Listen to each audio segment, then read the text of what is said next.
Right. Good evening, ladies and gentlemen. Welcome to Science for the People Forum.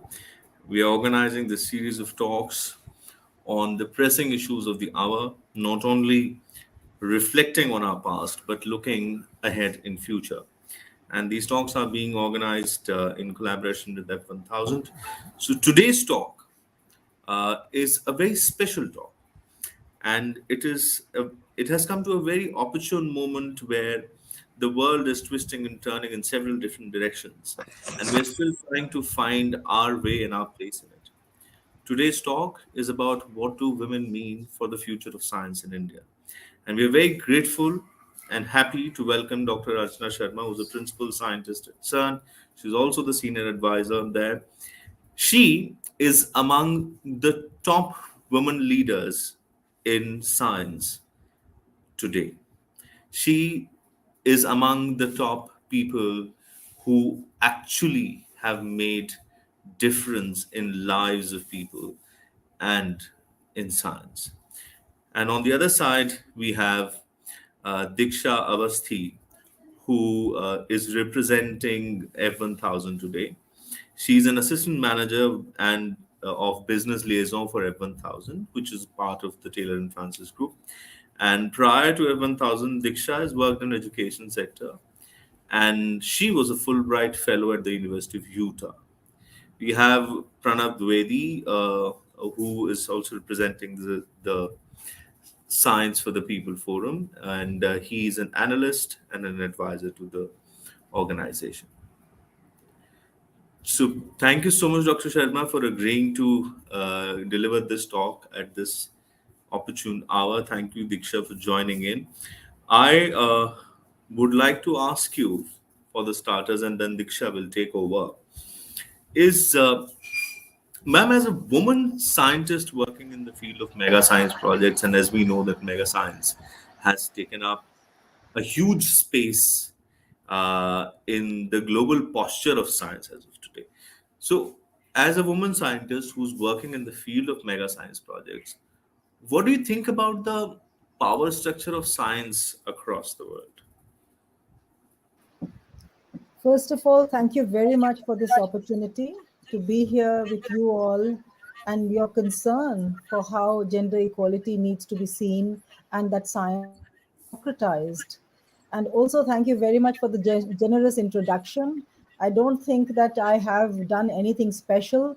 It's just about converting my opportunities and really leveraging them without the hitch that I will be ridiculed and so on. So I think gender equality as such has been the bone of contention in the last few decades.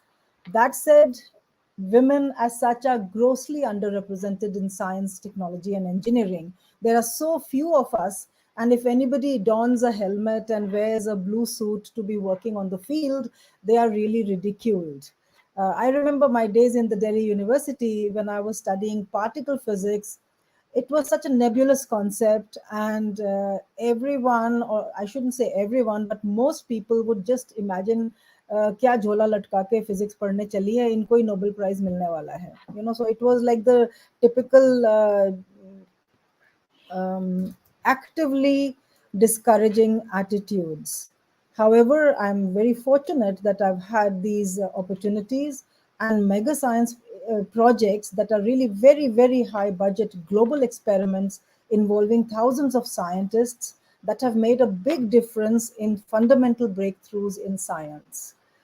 These projects actually attempt to answer some of the most basic questions that you all have and we have had as children, as to how was the universe made, how was it born, what led to the formation of stars and galaxies. And all these curiosity driven questions result in rewards that we reap in terms of technological innovations that improve the quality of the life of our citizens. Take the example of COVID for that matter. It came as a bolt from the blue, giving us a wake-up call that science does not sit in a lab, or it's not hidden inside a drawer. And we should not do it either. We should take it out and take this opportunity in a very topical manner, Imagine creating vaccines and managing them globally with all the science and the infrastructure and the software innovations, everything together was made all this possible, that we could actually fight COVID over the last 2 years of the pandemic. Hence, you can easily derive that the need for pursuit of science really arises from the dire curiosity. Whether it's a man or a woman, we have to wonder, we have to deliberate, we have to learn, and then question and have the desire to find satisfactory answers. And scientific studies that are born out of this innate curiosity of the human mind results in these breakthroughs, which has been going on through the years for times immemorial. But when you look at the list of the leadership, and when you look at how the results and the major breakthroughs are reported, they predominantly refer to the males of the society.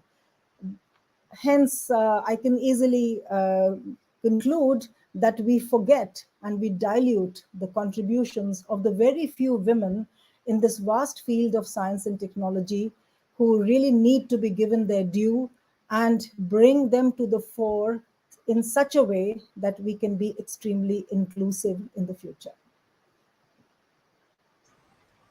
Thank you so much, Dr. Archana Sharma, for this insightful answer. And I think you're absolutely right in the sense that women have been ridiculed, especially in the field of science, because we have been working in our silos. And because of this very nature of working in the silos, people have kind of ostracized us from the society that we are truly a part of. And there needs to be a conversation. There needs to be a conversation with the people like you who've achieved tremendously in the field of science and technology to sensitize young women like us, to sensitize people, school children, women, and kind of support them and make them understand that this is a great field out there and people should talk about it and appreciate women for what they're doing. So thank you so much for your answer. I do have a couple of more questions for you, and I believe that our audience would love to have your insight on the same. My next question for you, ma'am, is that if I would like for you to talk about the future and what do you think the future holds for India as a scientific nation? Well, for the future, I think we really need to examine the past. For people who've grown up without the internet, like me, we have seen the world change at an enormous pace. In fact, it's an accelerating pace. So we need to understand and mitigate the risks for the future decades, so that, because the risks are of greater inequality than at any previous time in history. The new technologies that are changing the landscape, seeing the intersect of women and science in India. So we absolutely need to fix the leaky pipeline. First of all, to imagine that the pipeline exists. Where are the Mary Curies of India? We need to bring them out from their silos, like you rightly said. And we must harness modern technology to the betterment of our citizens. And this, in fact, is our scientific social responsibility. So, you and I, being women, we can and we must empower, first of all, ourselves by choosing a career in science, whichever way it could be. It could be a communicator, it could be a historian, it could be a researcher, it could be anything, education, and so on, because science itself is a great redeemer. And we have to ensure that men understand the need to be compassionate and supportive as well, because the checks and balances have to come from inside, in the home, in the house, not from outside. And the moment we start expecting excellence from women, women can be outstanding. That's how we should look at women, and not that, oh, she can also be a director. I mean, look at our Director General at CERN. She has paved the path for so many other women to be expected to be excellent and outstanding. And we need to do the same, paving the path for women in careers like STEM, science, engineering, to have the confidence in themselves. That's the bigger challenge and hurdle that we need to overcome. Absolutely. Thank you so much, ma'am. I truly, truly believe that we need to enable and empower women, of our time so that as you rightly said, so that they can get out of their silos and achieve so much in life. And there's so much potential out there, so much untapped potential, that role models like when you talk about it with these talks that we are giving out here, I think they are also enabling the women to think about the potential that they have and actually use that. So that's a great answer. Thank you so much. My next question for you is, do you think we need an exhorted campaign to ensure the checks and balances are working to encourage women in science? In my humble opinion, I think that a public dashboard of sorts, for example, everyone is sensitized across the board in science and academia or industry, outreach, and so on, that would really help. Let's speak of a campaign 25% by 2025, leaping up to 47% by 2047. This would be an amazing target to work towards, giving equal opportunities, empowering women, and women need to know their capabilities, which is that they have to discover. Many times they really need to discover this, and this happens by chance. A little nudge is all that's needed. And I think that once they know that there's no limitation to who they can, what they can be, and who they can be and what they can do. And this is really not about an ability issue. It's more a perception issue. So encouraging women to engage in STEM, mega science, technology, they bring a lot to the table, especially when it comes to strategic research and innovation on issues that are of global importance, for example, sustained development goals. And women really want to give meaning to their lives. I mean, everyone strives to do something. Sitting out of the country, I'm bleeding for my country to be able to give back whatever little I can. So that's another scale of thinking in terms of a woman. At my level, which is that I am at a career which is sort of mature. But people who are young, they need to be encouraged, they need to be picked, and they need to be shown, because you cannot dream if you can't see the possibilities. So these endless possibilities that come along by studying STEM and engaging in mega science projects and technologies really need to be made more visible and connect them to the sustained development goals in our country. We really need to fight this continuous lack of encouragement and, in fact, active discouragement that I mentioned, including negative peer pressure and harassment. I can relate to this, the words that I'm speaking, because if I give a wonderful talk somewhere, just being immodest a bit, the number of brickbats that I get, not only on my talk, which is fine, that's okay. I need to learn if I make mistakes. But by being dressed, or my expression and so on, I think men don't really have to face that. So we need, and in India, I'm happy to see this change. It's a little nudge, but we're at a cusp where this average middle class girl can dream. And that said, we really need more female role models, not just the Marie Curies out there, and bring our own female role models. You may have heard of Bibha Chowdhury, who did an amazing work close to Nobel winning science, and the average person studying science does not know about her. So why and how can we bring that kind of a motivation and inspiration into studying science and to pursue careers in STEM is what we must do. So we need to change this typical drawing of a scientist when asked in a painting class for young children. They draw a white spectacled man in a lab coat. So what we want to do, that we need to have this portrayal of scientists even in movies and television shows where it's mainly men. We need to bring that wow factor with women. Once again, you can't be what you can't see. So you need to bring the on the table, on the discussion table, on the policy table, everywhere, we need to bring a woman scientist as equal as possible, as mentoring as possible to the younger generation. Absolutely. That is such an inspired answer. And I think I truly resonate with the fact that we need to have role models, who enable, empower, and inspire the future of tomorrow, which is women. The future is female. So I think that's absolutely right, ma'am. Thank you so much for that answer. Just a last question that I have for you. So, what do you think about women in science in India 75 years from today, which is a long time, but we would love to have your insights. Yeah, if you asked me 30 years ago, what are you going to do after in 30 years, I can very well tell you that I had zero answer. Simply because I could not imagine, could not dream, did not have the wherewithal, did not have the knowledge, and lacked the confidence.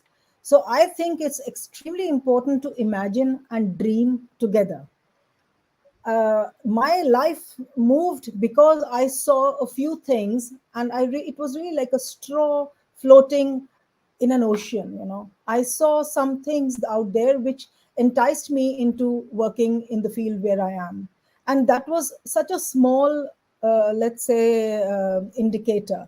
So if we bring it out there, like you said, democratization of science and open access to all science and technology, be it mega science or be it industrial applications, be it R&D and D and so on. So the science really is all about placing a higher value on careers for women. And we really need to put this into practice rather than speaking about it. So how can we put it into practice? We need to link STEM education with the sustained development goals in the classroom, in the impressionable minds in the classroom, where we can emphasize collaboration and problem solving. In general, I have seen in my own field, women do exceedingly well. And I'm so proud to tell you that in my teams and in my experiment, uh, there are women who exceed men by, Six Sigma. So even coming from India, I know, but I say even because, we do not have the same uh, facilitation, but women are exceeding. All said and done, there is still underrepresentation of women. And why does it still matter? It's extremely important to have diverse teams, and this is already researched and documented, that when individuals from different genders and backgrounds, they come together, they bring different perspectives that can really lead to innovations, and we cannot not afford to have all hands on deck. So the number of jobs and the profile of jobs in STEM fields are increasing. I mean, 90% of my PhD students and the PhD students at CERN, they disappear into the industry and in jobs that I can't even understand what they're doing over there. However, they are making a difference because STEM fields are key to reaping the technological rewards, including improved healthcare, access to education, higher standards of living, of course. So we need to bring goals such as climate change, cybersecurity, reorientation of the job sectors that we mentioned.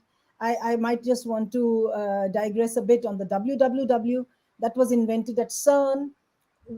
It has completely changed the face of the financial world and the world as well. It's completely changed how we communicate with each other.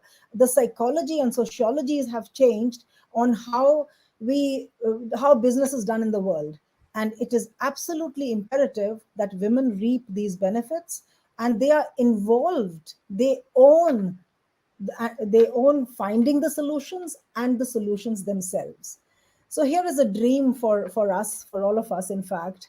Imagine in India, we have 50 lakh cancer patients at any point of time, with 17.3 lakh new patients that are added every year. So imagine a world, you said 75 years from today. So imagine a world which is cancer free, and that India has led this movement. And how can that be possible? It can be possible by understanding the problem, by looking at how technology can actually help in earlier diagnosis, in the survival rates, in reducing the quality, the time between the decision making to the treatments that are given. And data quality is actually most important, because you need to make decisions based on data, and these things are absolutely not being addressed at the moment. In fact, a lot in the world too. Nevertheless, we are behind by 15-20 years. So if we take 10 years to catch up, and then another 10-20 years to really make in India and go further, I think that we really have a plan here. So imagine we create this awareness, and that this disease is curable at least up to 90% success rate. So the infrastructure will absolutely need to be created with the help of technology, for therapy, for education, for research, for the science, for policy making, for leveraging these technologies that are already in use since a decade in Europe, United States, amongst others. And imagine finance, pharmaceuticals, all peripheral businesses, they would boom if we were to become world leaders. We would be the hub of manufacturing, and we would be the hub of academia and industry. We would be the hub of medical tourism. And of course, nothing is stopping us to be world leaders in this space. So let's just do it then, right? And to the women, I would say we have to assume responsibility. Nobody's going to come and give it to you. You need to commit and then to deliver. And of course, let your work speak, and that will automatically erase the biases. Thank you. Absolutely. Thank you so much, ma'am. That was such an inspiring answer. And we need to strive for a better future. And I'm also willing to dream of a future with equity and equality for all of us. And I think even professional and personal equity and equality. As you rightly mentioned, there are so many gaps that need to be filled. And if I could imagine India cancer free 75 years from now, I think we all of us can imagine a world which is, stabilized on equity and equality. So, very, very inspirational, ma'am. Thank you so much for joining us today and for inspiring all the people who are watching this talk right now, getting inspired by your tremendous journey, your tremendous career trajectory. And we would absolutely, love to read more and know more, read more of your talks to understand how you got where you got and what were the challenges that you faced. And I think all of these conversations will definitely enable and empower the women of today and tomorrow. So thank you so much. It was a pleasure speaking with you today, ma'am. Thank you. Thank you to all of you for having me. And it's been a pleasure interacting with you. All the best. Thank you. Thank you so much, ma'am. Just to carry forward the conversation that Dr. Archana Sharma left us with, talking about innovation and democratizing of science, I would like to now draw all our attention to F1000, for which I would request Pranav to kindly share the slides. I have a quick slides that I would love to go through. Thank you so much, Pranav. So today, I think the slides are gone again. Can you just... Wonderful. Thank you. So after an exhilarating conversation by Dr. Archana Sharma, the points that she raised about science and democratizing science and enabling knowledge sharing out there, this is something that I would love to talk about with respect to F1000, whose motto, as you could see on your screen, is to empower researchers to advance knowledge and to engage society. So just continuing with what Dr. Archana Sharma talked about, the importance of open access as well and open science. I would like to introduce F1000 Research, which is the world's first open research publishing platform launched in 2013 by the F1000 company with a goal to rethink the scholarly communication system. Now, we wanted to speed up the sharing of research, improve transparency and reproducibility, as well as reducing traditional barriers to publishing. F1000 was then acquired by Taylor and Francis Group in 2020 in order to expand the reach of this open research publishing platform to more communities. Moving on, I would like to draw your attention on F1000 Research in more detail. If you could change the slide. Thank you. So F1000 is the world's first open research publishing platform, and this is something which would be very useful to the researchers who have joined us today, especially early career researchers who are looking forward to sharing their article, to sharing their research out in the open to the researcher community. So this is a great place, a great mega journal for you to do so. So we have a track record in health and biomedical sciences publishing, and the platform also publishes content reporting basic scientific, scholarly, translational, and clinical research across the physical and life sciences, as well as in engineering, medicine, social sciences, and the humanities. Now, when we say a range of research outputs, we also mean traditional research articles, but also a wide array of other content, including data notes, method articles, software tools, all of which can help researchers publish their work more openly. And we also encourage the publication of non results and reproducibility studies, as contextually these can also be of use to the wider research community. So the emphasis here is that people take control of their own research, which makes our model extremely author led. And our publishing model is also designed to address a number of key areas in publishing, with the core aims of open access publishing, of sharing and dissemination of knowledge, of sharing article versioning options that we have on our screen in the next slide that I will show you. If you can move to the next slide, Pranav. Thank you. So, as I was talking about, the vision and mission of F1000 is to empower researchers through a publishing model by giving authors and reviewers greater credit and visibility, and increasing collaboration between them, and to advance knowledge by offering a variety of article types to ensure that all research can be published and not simply traditional research articles, and also to engage society by rapidly publishing research and making it open and usable for everybody. We can move on to the next slide. Thank you. So, just quickly explaining what is our publishing model. So, F1000, again, to reiterate, is a part of the wider Taylor and Francis Group open access research services that we provide. And there's a very different publishing model that we follow. Since we are open in nature, we follow gold open access policies and fair data policies. So, just quickly going through all of them as well. If you can go through the next slide. So what we essentially do is do a rapid publishing. So a publishing model is designed in a way to publish the articles rapidly, but also retain the high credibility of the articles that we published. We are also ranked in the quartile one in Scopus under medicine and life sciences categories. So we have a very, very high credibility of the research articles, of any type of articles that are published on our platform. We also offer a diversity of publishing options to support researchers across all their career stages, and researchers in a diversity of roles, and also outputs from all stages of the research cycle that I will talk about in further slides. We also maximize potential for use, reuse, and impact of the research by being open in nature and following the fair data policy, which is findable, accessible, interoperable, and reusable data policy. And we also maximize discoverability by encouraging collaborations within the researcher community. If you can go to the next slide. Thank you.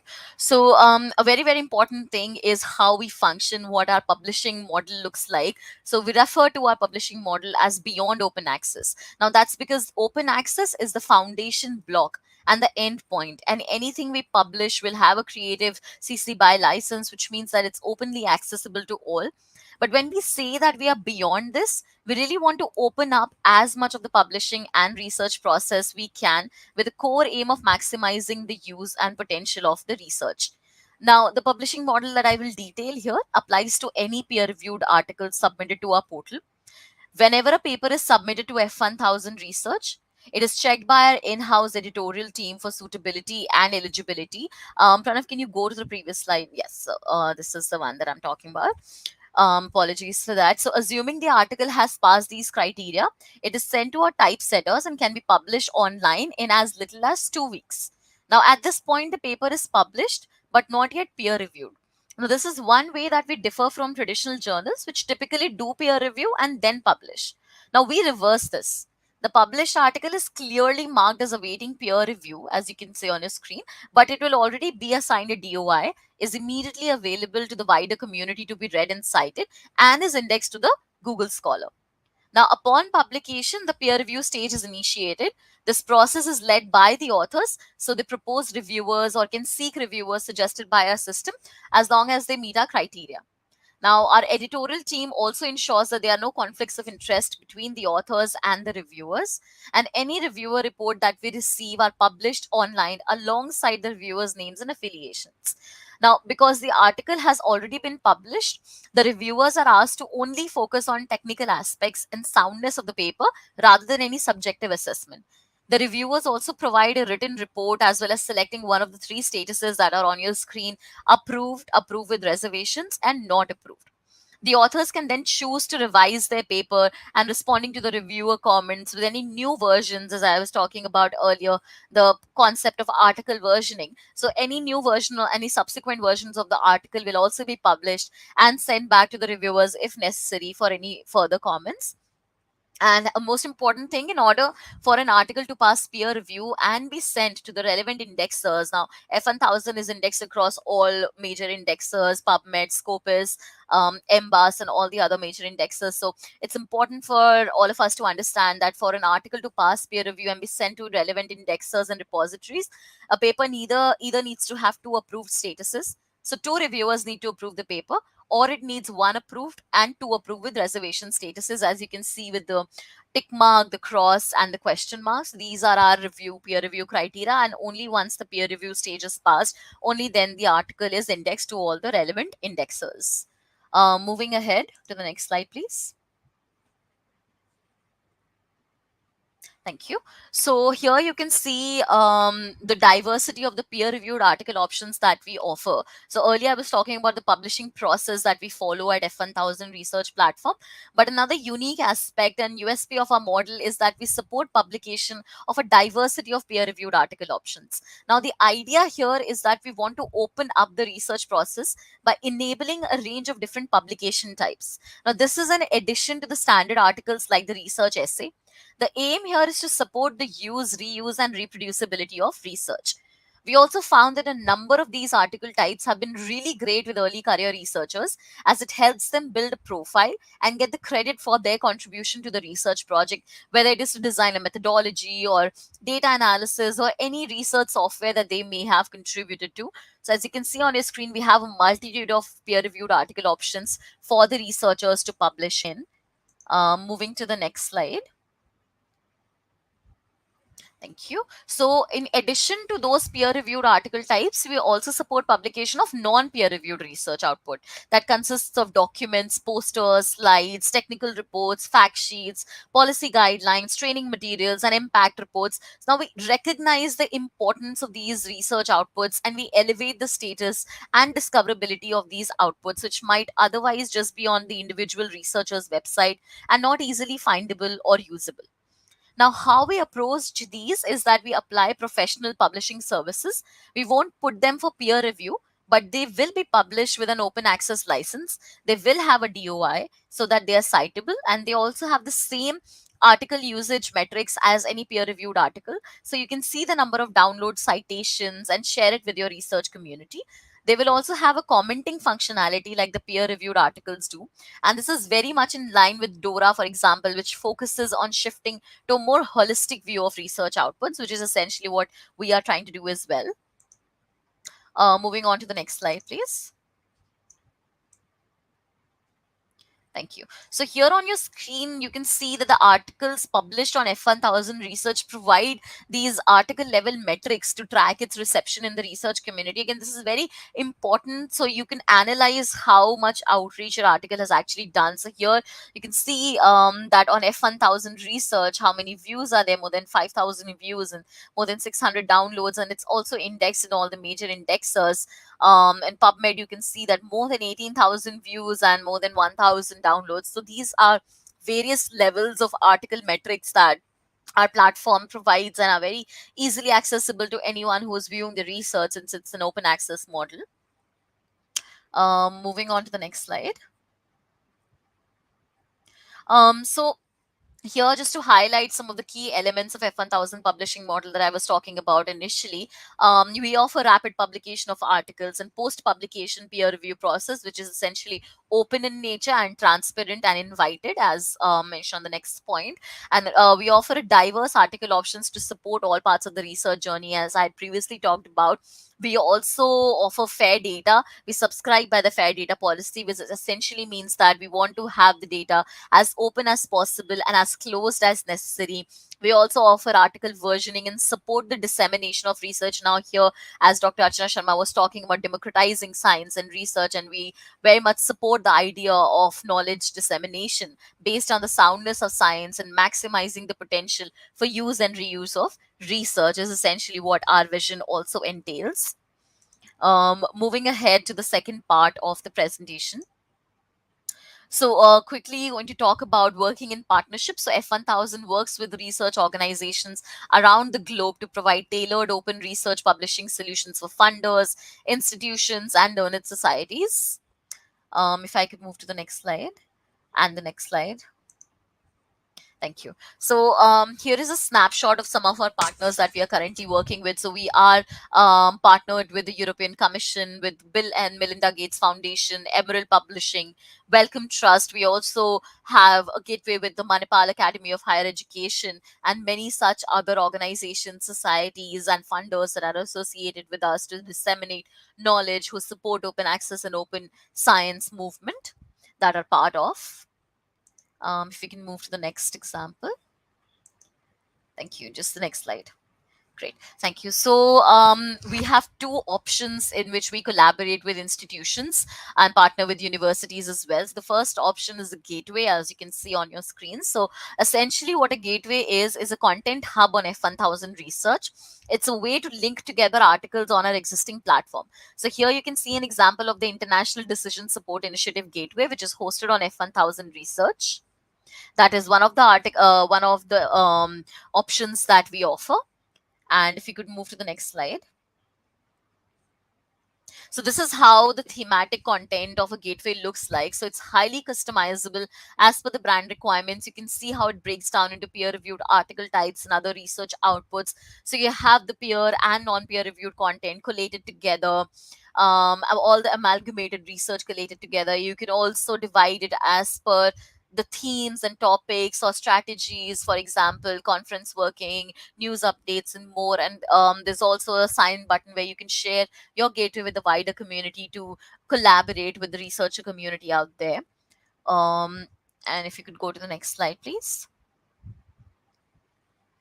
And the second option that we have for collaboration is called a platform, which is a unique publication outlet. It essentially serves as its own independent journal, has its own ISB, and has its own citation as well. So what we do is we essentially white label F1000 Research, use the infrastructure to build a platform on behalf of someone else. So in this case, we have an example of platform that we built for the Gates Open Research on F1000 white label platform, and we also provide end-to-end publishing services. So the whole process follows a holistic Taylor and Francis and F1000 publishing model.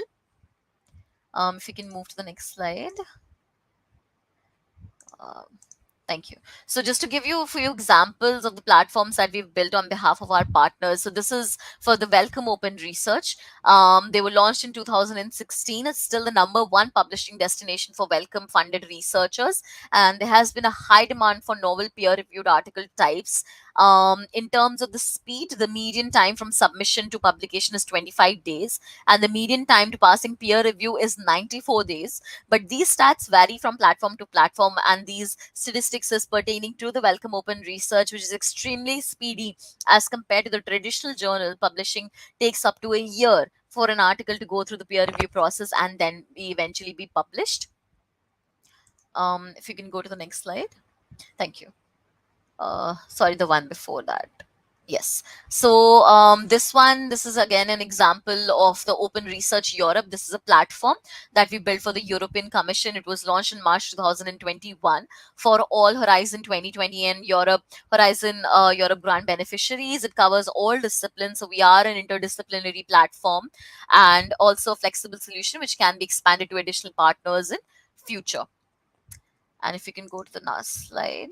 So just before I wrap up and finish, this is the very last slide. So why F1000? To support early career researchers and scientists from India, to reduce research waste and build research capacity, to accelerate sharing and publication of research, to support reproducibility and team science, and to deliver a multidisciplinary, tailored open research publishing venue, and also to support a shift to more open knowledge practices. And this is all that F1000 Research is about: open access and to promote open science. And if we can go to the last slide. With this, yes, sorry. So, with this, I would like to conclude my session. And if there's any more information that any of the viewers would like to know, you could reach out to me at the email address that's mentioned on your screens. Thank you so much. If there's anyone who could take over, thank you. Okay. Thank you so much, Diksha.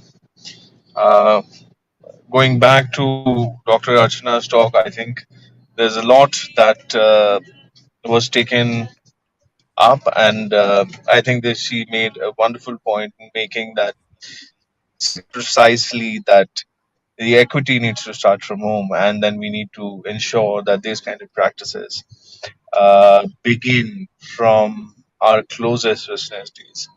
Having said that, that for the wider equity and diversity role, yes, there is a certain need for democratization of science, and yes, it would come from the entire preposition that the state and the citizen work towards making science more accessible and ensuring that it reaches as many people as it can while still being able to you know uh, be certainly precisely engaging at the same point.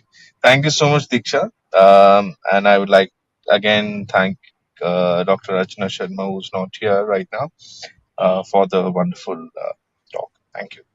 Thank you. It was a pleasure. Thank you so much.